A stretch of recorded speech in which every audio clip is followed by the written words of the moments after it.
1946. 10 months after the end of World War II, an explosion rocked the Pacific off the coast of Hawaii. America had just destroyed one of Japan's most advanced weapon systems. I was a lookout. When I got to look through the periscope, it was a monster, believe me. Rather than a belated attack against the defeated Japanese, the sinking of this top-secret submarine was a preemptive measure for the looming Cold War, a brazen decision by the Americans to keep the sub out of Soviet hands. The plan worked, and the weapon lay undisturbed at the bottom of the ocean for 6 decades. Until a team of underwater explorers from the University of Hawaii located its remains. The discovery sparked a new examination of the long-forgotten super sub. It can go around Cape Horn, it can go around the Cape of Good Hope. 37,000 That's right. This gave you enormous strategic options. You could basically attack anywhere in the world. This was a global weapon system. A system that defied conventional design and married the tactical advantages of sea and sky. As America scrambled to build nuclear bombs, and Germany experimented with powerful rockets, Japan hoped its secret weapon would change the course of the war.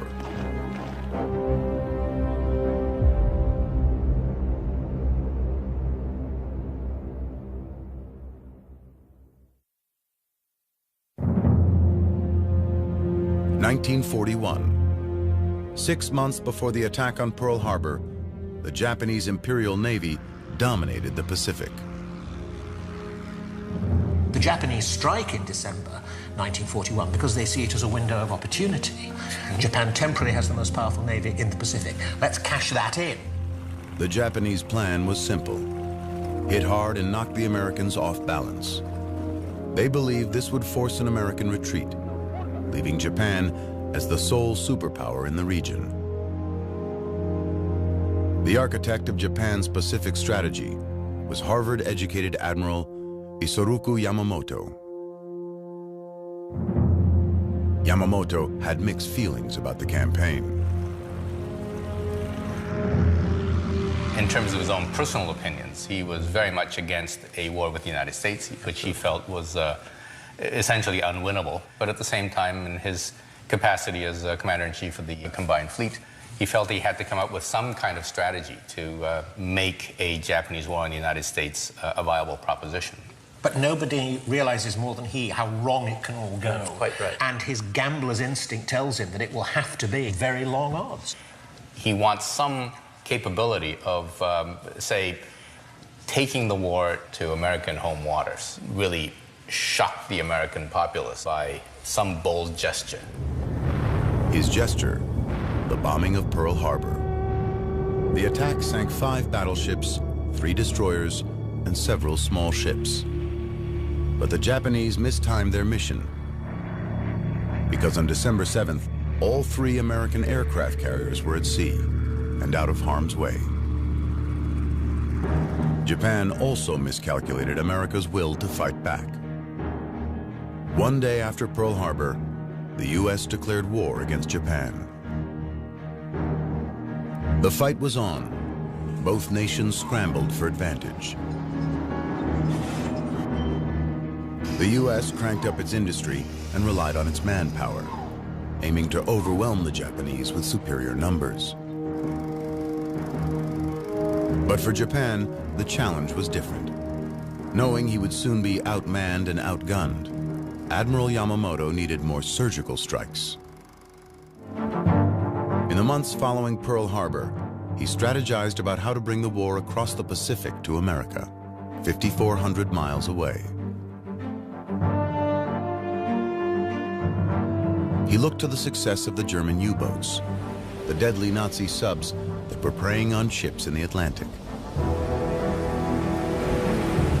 From February to May 1942, the U-boats sank 348 vessels, preventing millions of tons of American supplies from reaching Europe.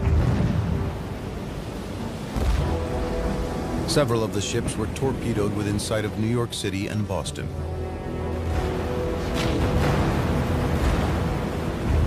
If German subs could terrorize the U.S. East Coast, could Japanese subs do the same in the West?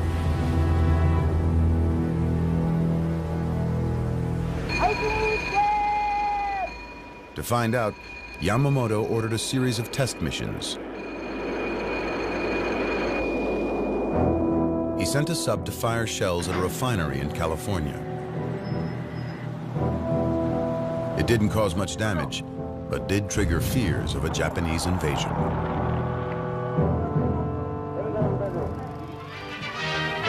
Along the Pacific, the hunt is on for the Jap submarine that brought the war to U.S. soil.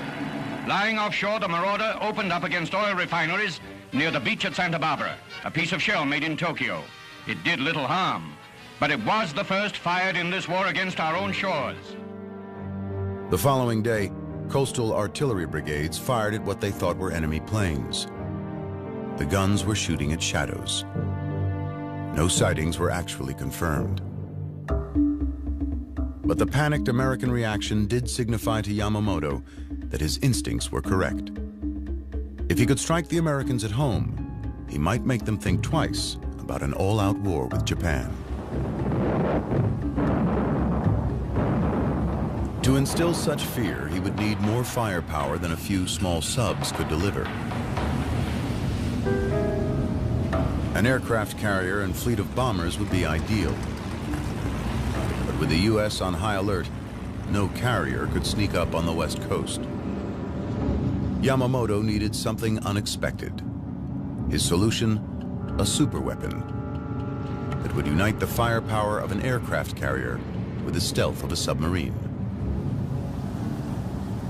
If it could be built, his machine would rewrite the rules of warfare.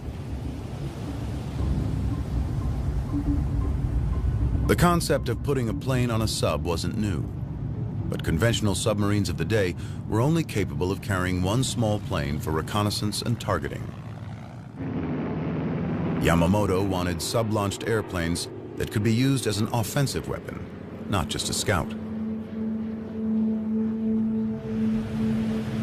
He ordered another test mission. This time, a small submarine-launched aircraft dropped firebombs over Oregon in the hopes of sparking a forest fire. The fire failed to catch, but like the Santa Barbara mission, it confirmed that a submarine could slip past U.S. coastal defenses and strike unsuspecting civilian populations. To be able to reach your destination and launch an air attack undiscovered, undetected, would give the Japanese an advantage that no other Navy, that no other Air Force had during the war. Yamamoto ordered his engineers to design a fleet of underwater aircraft carriers capable of sailing undetected across the Pacific, launching squadrons of high-tech bombers to attack West Coast cities, then disappearing without a trace. The admiral even expected his subs to be able to reach the East Coast. He hoped to terrorize America with attacks on New York City and possibly even Washington, D.C.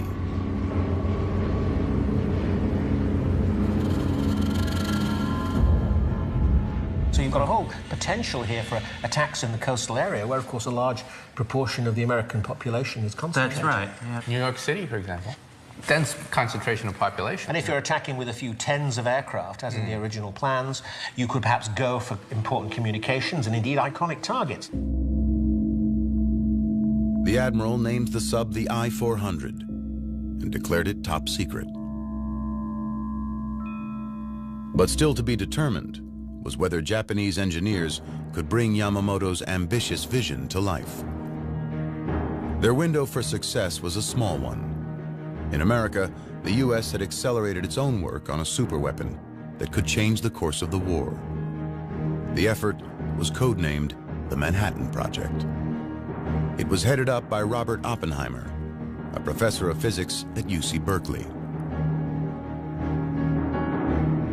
Oppenheimer gathered the nation's top engineers and physicists, challenging them to overcome the enormous technical complexities of splitting the atom and creating an atomic bomb.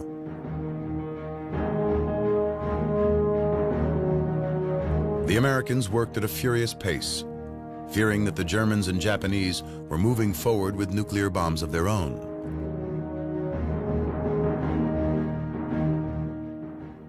Meanwhile, Japan's super submarine was running into obstacles. In Tokyo, naval architects were struggling to find a design that could fulfill all of Yamamoto's needs.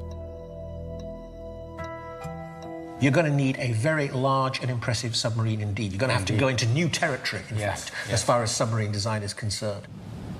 The standard submarine at that time was shaped like a cigar, with a cylindrical hull up to 300 feet long. But no one knew whether that conventional design would be able to support a heavy hangar and 3 attack airplanes. You're going to need a very large hangar beginning there, moving past the superstructure, and ending up about there. What do you do with the navigational area here? You have to move it to the side of the ship and on top as well. So that's a lot bigger. These contain very large aircraft. That's not long enough. So you need a much, much longer flying off deck. And therefore you need a much, much bigger submarine. This is a transformation in the whole concept of the submarine. When we assemble these pieces, we'll end up with a scale model submarine that's about the same as a full-size submarine, which is 10 times longer than it is wide. Dr. Harold Vincent is an ocean engineer at the University of Rhode Island. He has his doubts about the practicality of the design. This tube represents the watertight hangar, the 3 aircraft, and the bombs that the aircraft carried.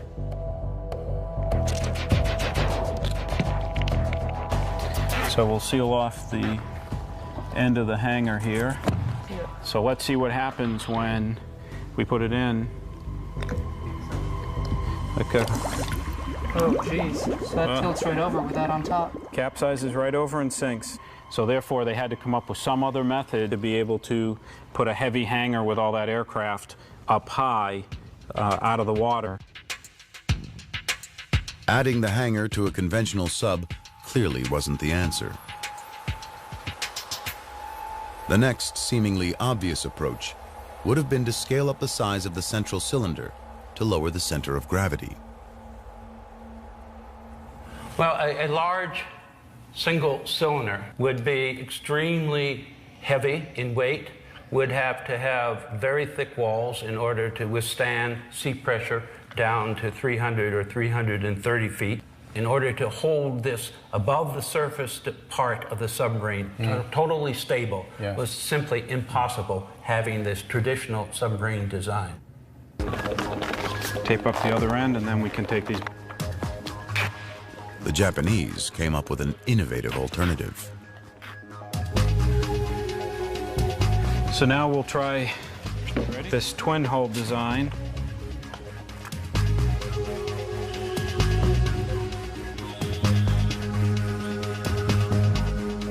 Now, it's pretty stable. All right, so it rights itself now instead of just tipping right over. A twin-cylinder hull gave the giant sub the necessary width to carry the extra weight. So you have these 2 cylinders, which are broader, stronger. The 2 cylinders amidship, of course, lent to greater stability. Absolutely. But you can see it's much sort of flatter and more stable, clearly. With the largest design problem solved, construction plans were drawn up for the new monster sub. The I-400 went into production in January of 1943. Yamamoto needed it fast. The Japanese were losing ground in the Pacific. The previous June, Yamamoto had ordered a surprise attack on the American fleet at Midway Island, hoping to sink the aircraft carriers he had missed at Pearl Harbor. But the Americans had cracked the Japanese naval code, saw the attack coming, and were able to set an ambush of their own. In 3 days of bitter fighting, American bombers sank 4 of Yamamoto's aircraft carriers. It was a devastating defeat for Japan. Their carrier fleet was decimated, and thousands of soldiers were dead. The I-400s were now even more vital. But with serious shortages of steel and manpower in Japan, Yamamoto could only commission 18 of the giant submarines.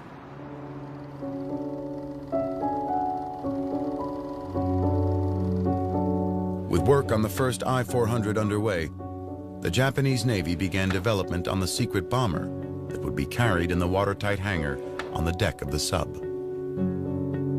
The plane was called the Seiran, meaning mist on a fair day.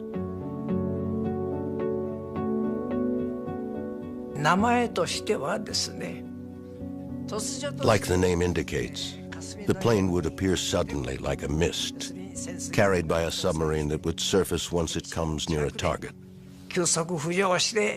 moving like a ninja. That is how it came to be named Seiran.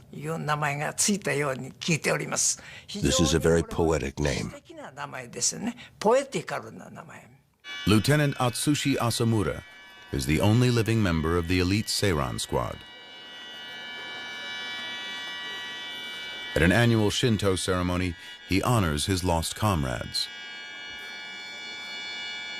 He still recalls the excitement of being part of the top-secret project.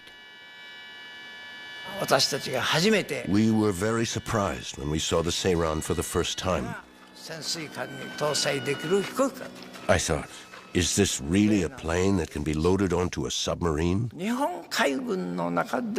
I believe not too many people knew about Seiran, even in the Japanese Navy. Many tests and repeated experiments were done in top secret. With a maximum speed of more than 200 miles per hour and the capacity to carry a 1,700-pound bomb, the newly designed Seiran would be an intimidating warplane. But the Japanese aircraft designers first had some technical puzzles to work through. Although the I-400 was wider than any other submarine of its day, the airplane hangar was only 11 feet in diameter.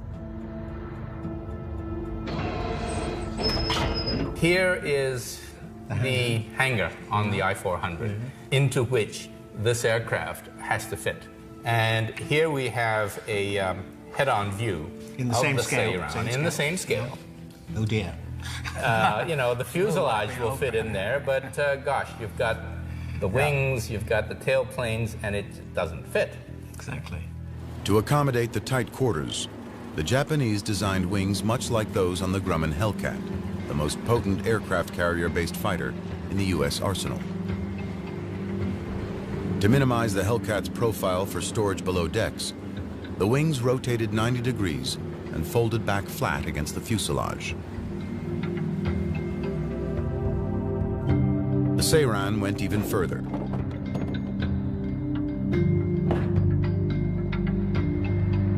It had a tail fin that folded down to reduce height. When we do all of that, it fits very neatly. Very neatly. But there was still one major problem the Japanese designers had to solve. Before the Seirans could be launched, their engines had to be warmed up, a process that took up to 20 minutes. Starting the engines in the hangar with the vessel submerged would have exposed the crew to deadly carbon monoxide fumes. But warming the engines on the surface meant exposing the sub to radar and air attacks. Once again, the engineers needed an innovative solution.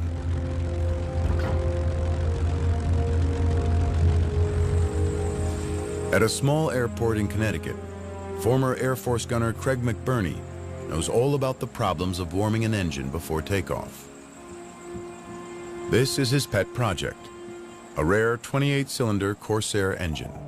It's larger than the Seiran's engine, but shares similar characteristics. Okay, we've got a clear prop. Clear prop.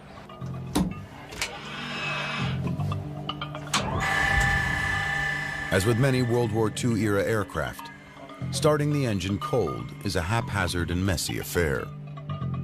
Right about now is when we start using bad language.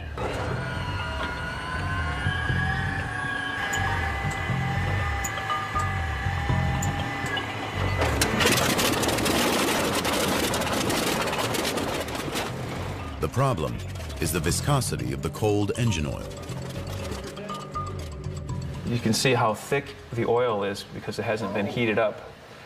And you know how critical the tolerances are inside the aircraft engine, how tight they are and how small the passages are. Wow. So it would really make a significant difference trying to pump that heavy, thick oil through an aircraft engine.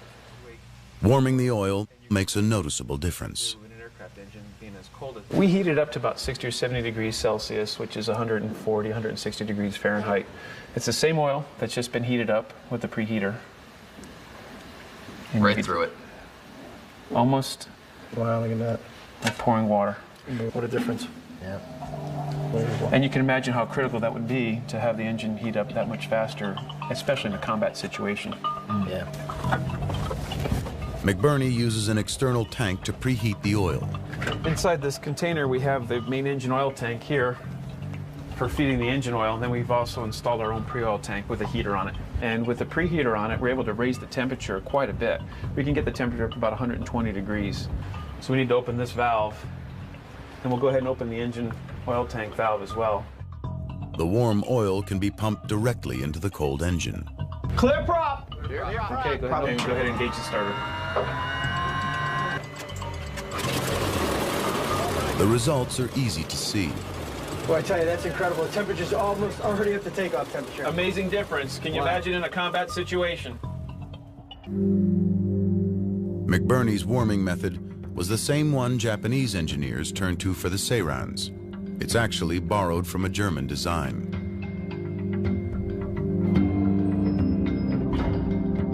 With the engine oil pre-warmed, the plane could be rolled out of the hangar onto the launch ramp. The engine started. The wings, tail, and horizontal stabilizers unfolded and locked into position. The floats attached, and the Seiran launched into the air. We would train very hard, trying to shorten the time it takes for the launch, even by a second. The first plane launches, then the second, and then the third. The goal is to launch all three planes as fast as we can.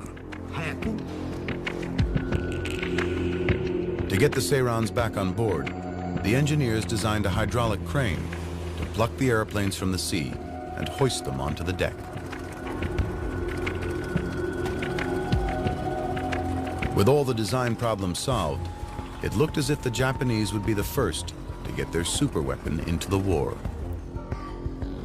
But then in April of 1943, the I-400 program and the Japanese Navy suffered a devastating loss.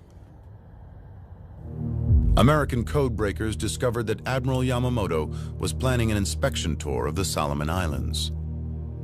U.S. fighters intercepted and shot down his plane, killing the man behind the Pearl Harbor attack.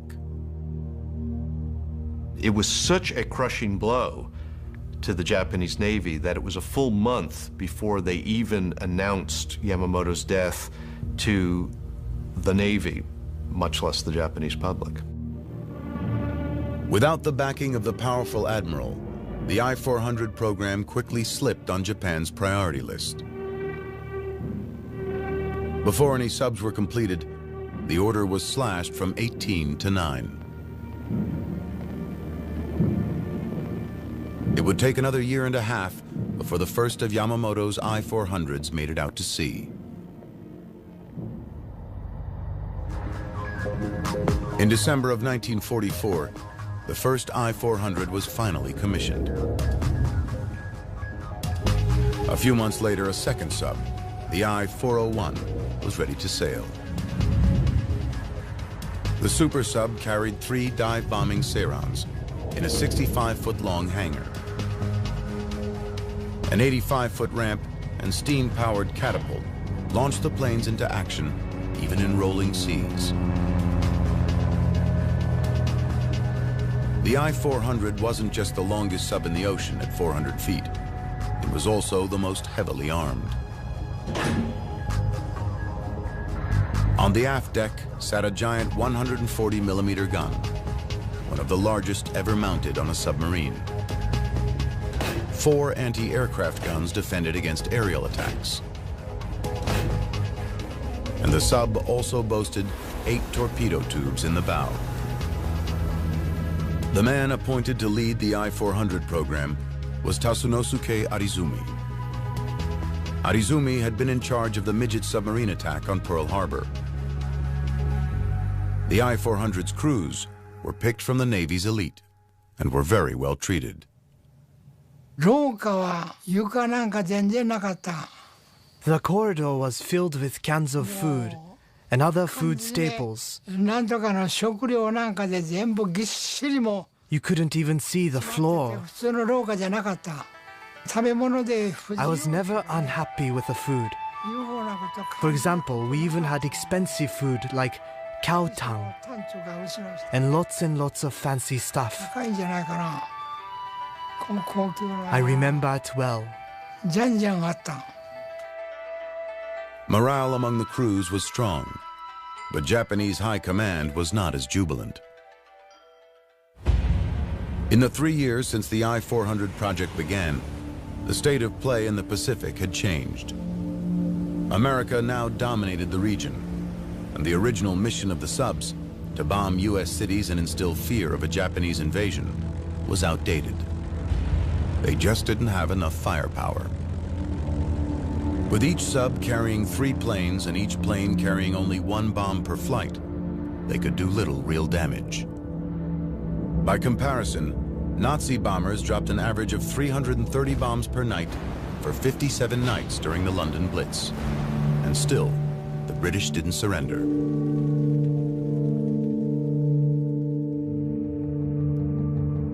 With a conventional bombing raid on U.S. cities out of the question, the Japanese needed another mission for the I-400s. They considered all options. As the Japanese were becoming frantic for any means of inflicting more pain on the United States, in an effort again to slow our advance or get us to negotiate a peace, the Japanese considered using germs against American cities.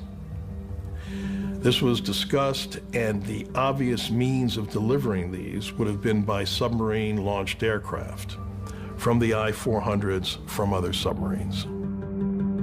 In the spring of 1945, Vice Admiral Jisaburo Ozawa proposed a top-secret, controversial plan. He suggested using the Seirans to unleash biological weapons on the U.S. West Coast. Such an attack could kill thousands and create panic across America.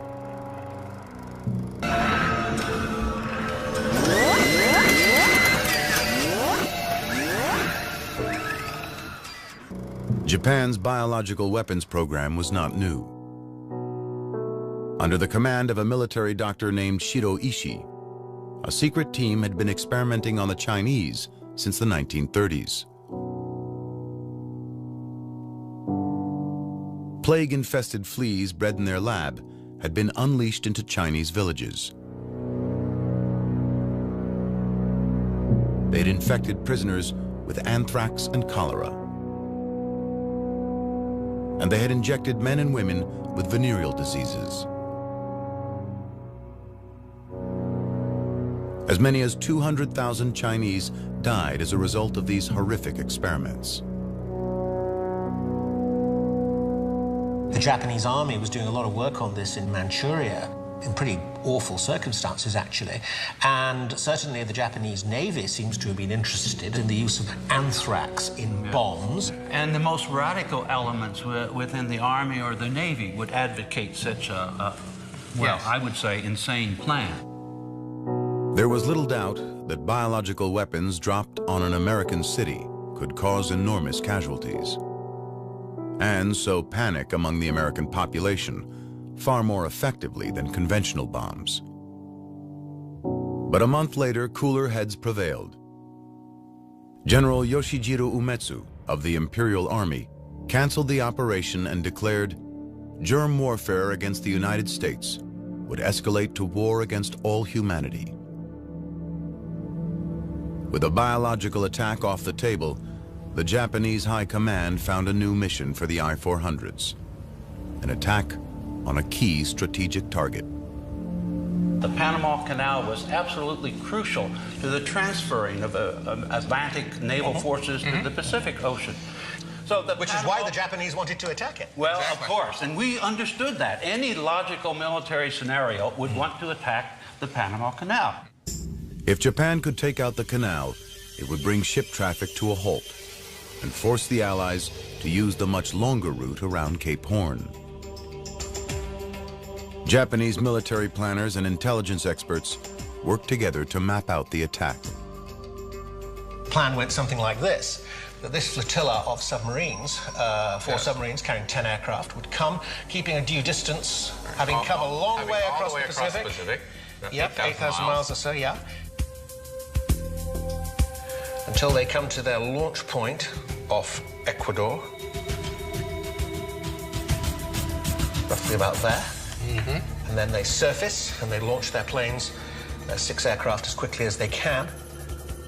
And so as to surprise the enemy completely, they go off in completely a different direction. They fly across Colombia.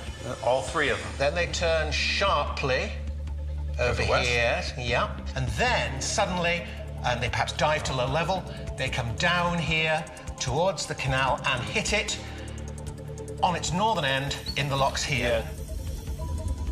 The mission would be extremely hazardous for the I-400 fleet. Before striking the canal, the subs would have to navigate through waters swimming with Americans. By the summer of 1945, essentially the Pacific was an American lake, and so that meant it would be relatively difficult to get any kind of vessel safely into the area of the Panama Canal. But the Japanese did have one ace up their sleeves, a secret technology that the I-400's designers had borrowed from the Germans. A technology that could help them elude enemy sonar. Sonar works by bouncing sound waves off hard objects like ships. By measuring the time it takes for sound waves to travel to the target and back, the system can calculate its location. But the I-400s, like some German U-boats, were equipped with a new stealth shell designed to absorb sound waves instead of reflecting them. Called an anechoic coating, it was made up of rubber and asphalt tiles that dampened the sonar fingerprint of the subs as they slid through the water. These anechoic coatings did work remarkably well, and their details are still highly classified. For the I-400s, getting across the Pacific undetected was only step 1. Their targets, the Gatun locks on the Panama Canal, were heavily guarded by anti-aircraft guns. The Sairons could come in above the gun's range, but that would make hitting the targets almost impossible.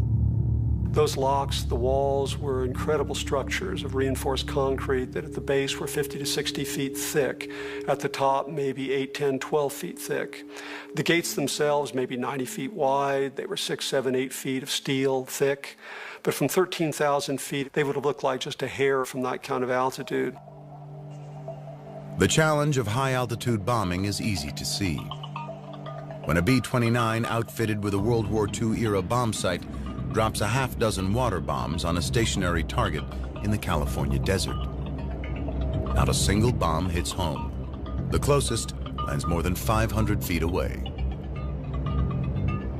For a target like the Gatun locks, anything less than almost a direct hit within a foot or 2 or 3 of the target would be a waste of energy. Given the relatively primitive bomb sights that the Japanese were using, their chances of being able to hit a target like that were pretty slim.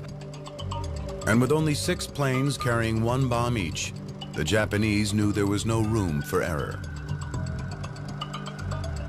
Keeping with Japanese military tradition, a decision was made to turn the attack into a one-way trip. The pilots were ordered to go kamikaze. By that point in time, just about all Japanese air missions were being flown as kamikaze missions, one-way missions, and the plan was to do the same here. Given our lack of resources at the time in Japan, we had no choice but to go kamikaze.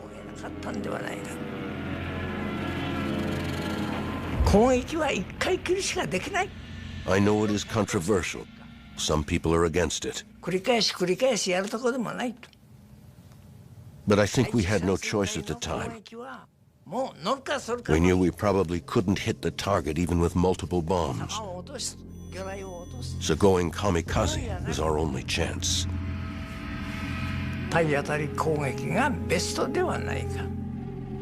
The I-400's crews prepared for the Panama Canal mission, but the window of opportunity for the strike was closing fast.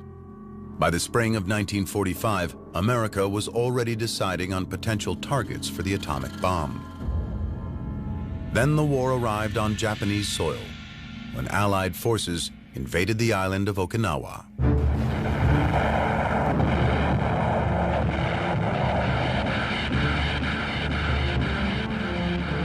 82 days of brutal fighting left more than 100,000 Japanese troops dead and thousands of aircraft and combat ships destroyed. Vice Admiral Ozawa realized that a raid on the Panama Canal would be too little too late. The majority of American forces were already in the Pacific. So Ozawa changed the I-400's mission yet again. The new target was Ulithi Atoll, a staging area for the massive U.S. fleet preparing to invade Japan.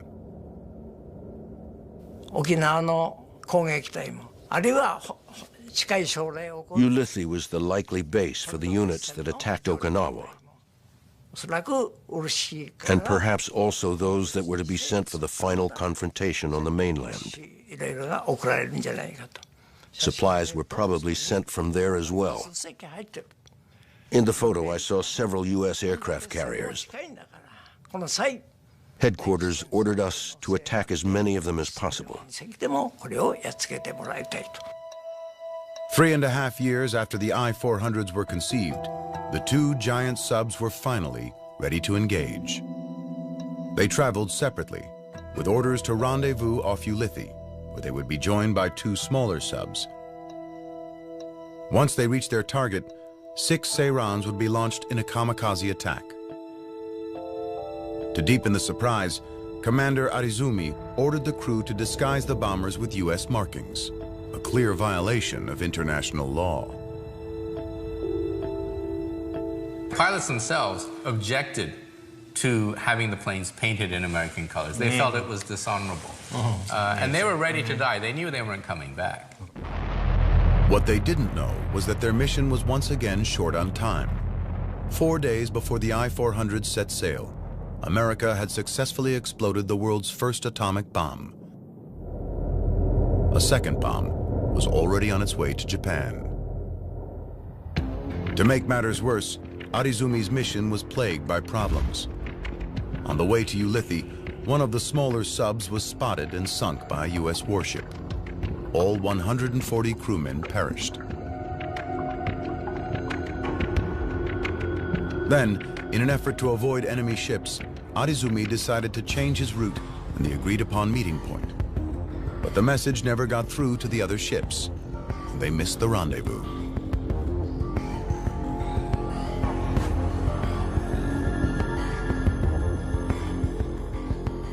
As the I-400 and I-401 scrambled to regroup and renew the attack, shocking news came over the radio. The American superweapon had blown the war wide open.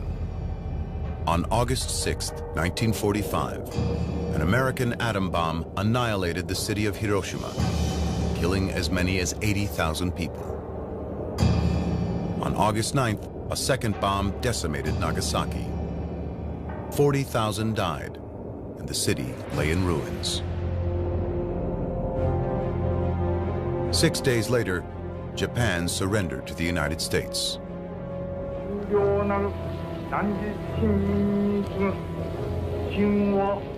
In his radio address to the nation, the emperor never mentioned defeat or surrender.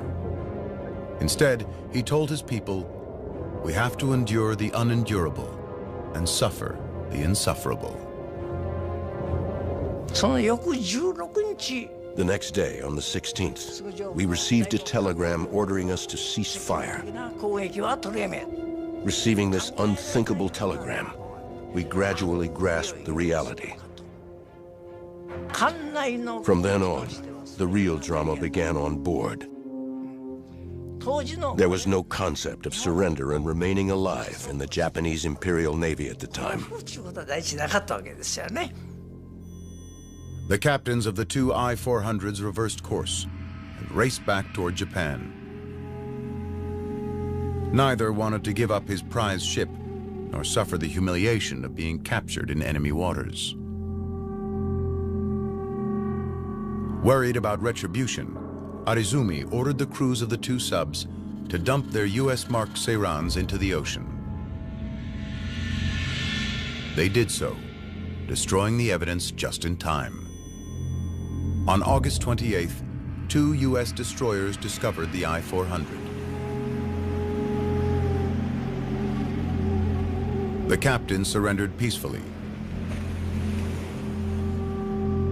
20-year-old Harry Arvidsson was one of the first Americans to board the giant sub. As we approached the submarine and saw what it was, I thought to myself, man, that's the biggest thing I ever seen. The next day, August 29th, the American submarine USS Segundo located the second Japanese sub. The I-401 was carrying Fleet Commander Arizumi, a man who didn't know the meaning of the word surrender.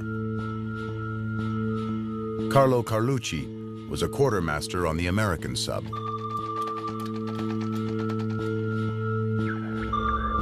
It had to be 3 or 4 o'clock in the morning, before daybreak.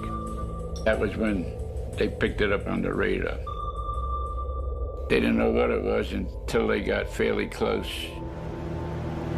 Sugio Yata was a young sailor on the I-401. We didn't want to give up this magnificent ship to the US. We thought it's a shame for it to be captured. Though the war was over, surrender did not come easy for the prideful Japanese sailors.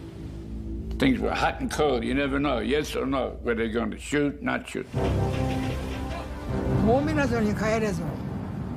We were heading back to Japan, but we talked about how to prevent the Americans from taking the sub. So we talked about sinking it near the coast. But before the Japanese could carry out their plan, the sub's engines temporarily failed. The Segundo signaled for the massive sub to surrender. Arizumi refused. Several tense hours passed, with the Segundo's weapons trained on the I-401. Maneo Bando remembers the capture.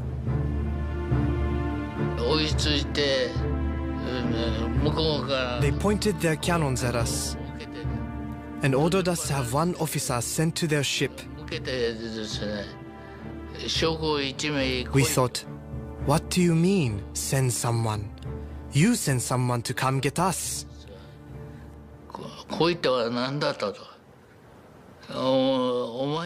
We insisted on displaying our pride and dealing with them man to man.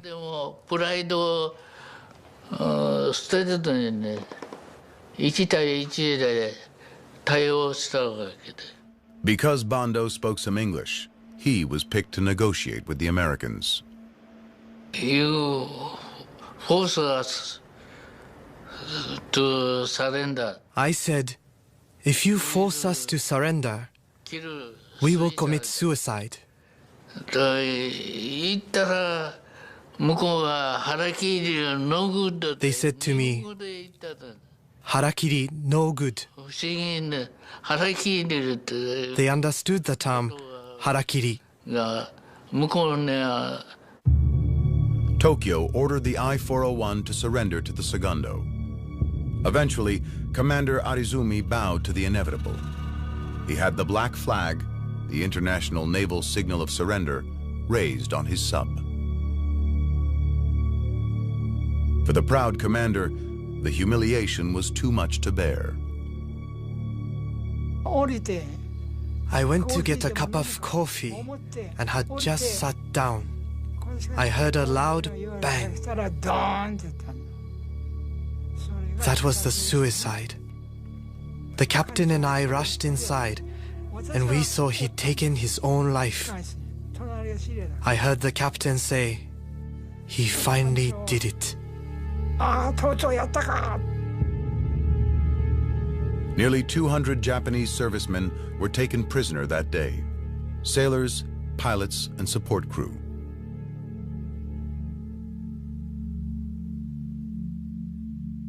The American submariners seized control of the giant sub and quickly realized it was unlike any vessel they had ever seen. For machinist Paul Whitmer, the double hull design was a particular surprise. Lo and behold, we get to the engine room, and there's a doorway to the neighbor's room next door. What the heck's going on here? We take a peek in there, there's another set of engines in there. The port and starboard engine rooms. We find out that there were two hulls bolted together. There were two submarines alongside each other. The Japanese crew remained on board, but with 6 Americans now in command. I had a 45, we all had 45s, and I had an extra clip of bullets in my jacket pocket. That's all. If I had to use it, I would have used it. Oh, it was very tense. No one trusted anybody. We didn't know what to expect. We could have been overtaken, lickety-split, because we were way outnumbered. And if they decided to dive the boat, we couldn't have got out. The Americans chained the hatches open to prevent the Japanese from diving.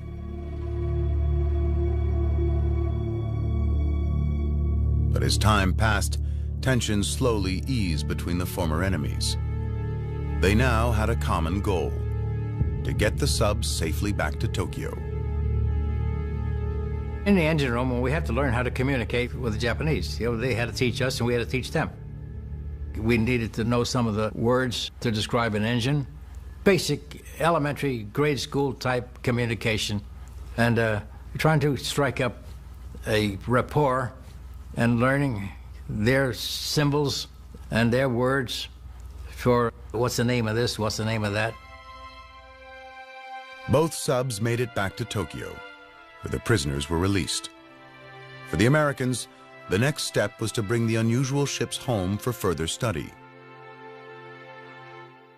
In November of 1945, they departed Japan for Hawaii. They arrived in Pearl Harbor just after New Year's Day, 1946. Navy engineers immediately began inspecting and recording every detail of the super sub's design.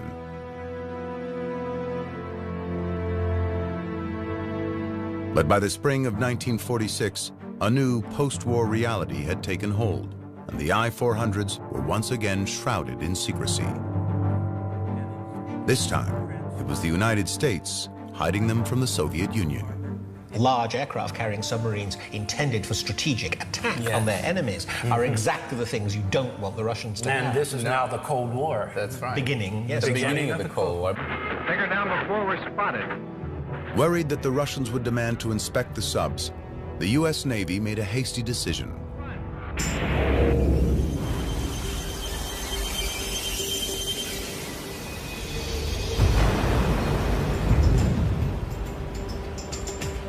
On May 31st, 1946, they sunk the I-400 off the coast of Pearl Harbor.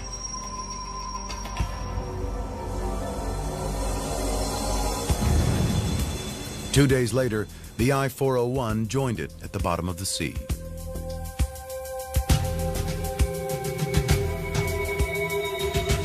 Two powerful weapons that never made it into battle, never had the chance to truly prove their worth.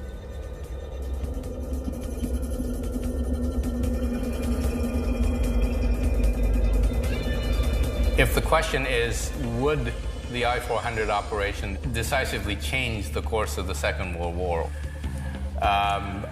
Ultimately, no, I don't think so. It would have made things worse in 1942, yes, but not in 1945. Correct. And Japan surrenders because of the overwhelming material superiority of the United States. The United States has got the willingness and the desire to deploy that overwhelming power. Ultimately, the I-400 arrived too late in the war to make a difference. But while its timing was flawed, its technology was ahead of its time. The innovative design became a model for future Cold War submarines and changed military thinking about how they could be deployed. In the 1950s, a new type of U.S. submarine, the Regulus class, began patrolling the seas. It bore a striking resemblance to Japan's World War II super sub, though it launched missiles, not airplanes, from its deck-mounted hangar.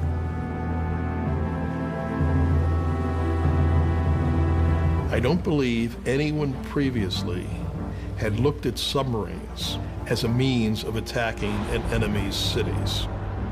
And this idea we see today in the primary nuclear weapons of the United States, France, Britain, and even Russia, being submarine-launched missiles to attack with nuclear warheads an enemy's cities.